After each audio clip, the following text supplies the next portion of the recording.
Goeiedag, dit is my groot eer en voorreg om jou te kan groet vandag in die naam van Jesus. Vandag deel ek graag hierdie stukkie woord met die tema beloftes van die verbond. Lukas 22 vers 20, met die beker na die maaltyd het hy net so gemaak en gesê, hierdie beker is die nuwe verbond, beseël deur my bloed wat vir julle vergiet word. God is die God van beloftes en seën vir die verbond. Deur Jesus se bloed is die nuwe verbond gemaak. Al die seëninge en die voordele van hierdie verbond is joune wanneer jy in Jesus glo en jou lewe aan hom oorgee.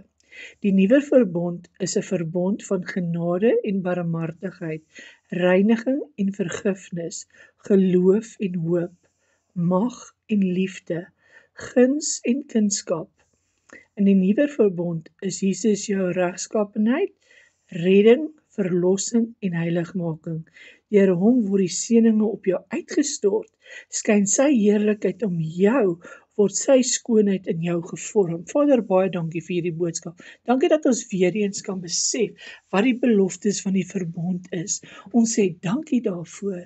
Ons bid dit in U naam alleen. Amen.